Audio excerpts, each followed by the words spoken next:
हत्या के आरोप, कभी छेड़छाड़ के मामले और कभी पुलिस पर ही गंभीर आरोप। लेकिन इन सब के बीच एक सवाल बार बार खड़ा होता है, क्या कानून से ऊपर कोई है, या फिर बेल पर बाहर आने के बाद कुछ लोग खुद को कानून से भी बड़ा समझने लगते हैं। यूपी के गाजियाबाद से होली के पारू से एक मामला खूब वायरल चल रहा है।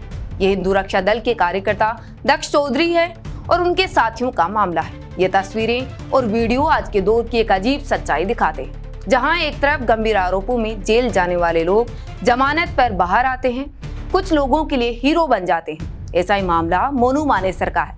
हरियाणा के भिवानी में हुए नासिर और जुनैद हत्याकांड में मोनू मानेसर का नाम था।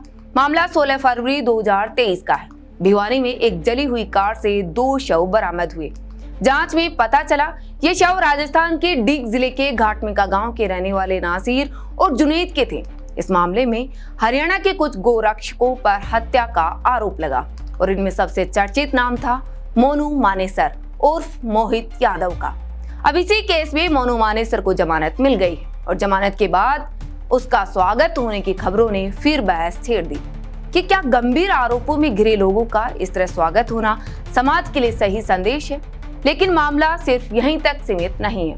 गाजियाबाद में हिंदू रक्षा दल के कार्यकर्ता दक्ष चौधरी का भी ऐसा ही मामला है।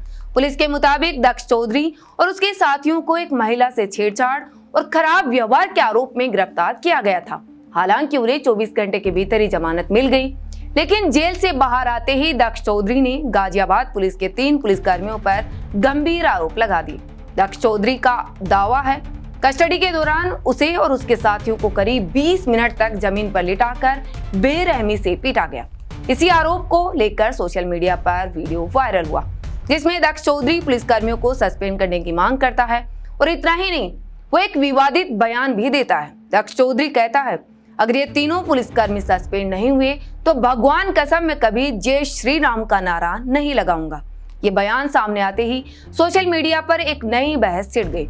किसी ने कहा अगर पुलिस ने वाकई अत्याचार किया है तो जांच होनी चाहिए, तो वहीं दूसरी तरफ कई लोग सवाल उठा रहे हैं कि छेड़छाड़ जैसे आरोपों में गिरफ्तार व्यक्ति पुलिस को एक खुलेआम चुनौती कैसे दे सकता है।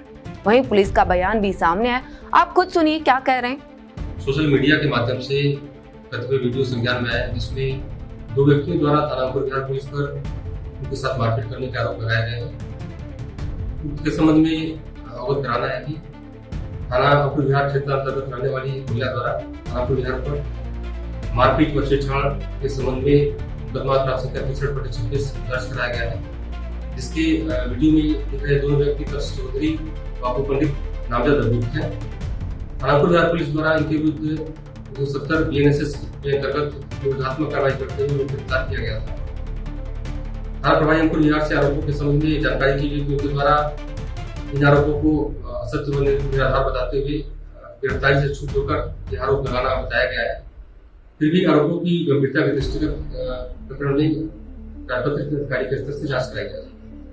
इतना ही नहीं, दक्ष चौधरी का एक और वीडियो सामने आया, जिसमें वह चेहरा छिपाकर दिल्ली के उत्तम नगर में तरुण नाम के युवक के परिजनों से मिलने पहुंचते दिखाई दे रहे हैं। सवाल ये भी उठता है कि जब वो सही है तो मुंह छिपाना क्यों पड़ रहा है। बताया जा रहा है दक्ष चौधरी पर पहले से भी कई मामले दर्ज है, लेकिन इसके बावजूद वो खुद को न्याय दिलाने वाला और सिस्टम से लड़ने वाला बताता है। अब सवाल सिर्फ एक व्यक्ति का नहीं है, सवाल उस सोच का है जहां गोरक्षा या धार्मिक नारों के नाम पर कुछ लोग खुद को कानून से ऊपर समझने लगते हैं। सवाल ये भी है, क्या इंसाफ कोर्ट तय करेगी या बेल पर बाहर घूम रहे आरोपी।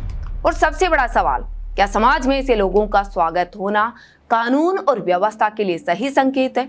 क्योंकि जब आरोपी हीरो बनते हैं तो कहीं ना कहीं कानून और न्याय की पूरी व्यवस्था सवालों के घेरे में आ जाती है। अब ये मामला जांच के दायरे में है, देखना होगा कि पुलिस की कार्रवाई सही थी या फिर दक्ष चौधरी के आरोपों में सच्चाई है। लेकिन सवाल वही है, क्या कानून का फैसला अदालत करेगी या फिर सड़क पर भीड़। इसको लेकर आप क्या सोचते हैं, कमेंट में जरूर बताइएगा। मैं आपके साथ सोनू ढाका, देखते रहिए अपडेट इंडिया।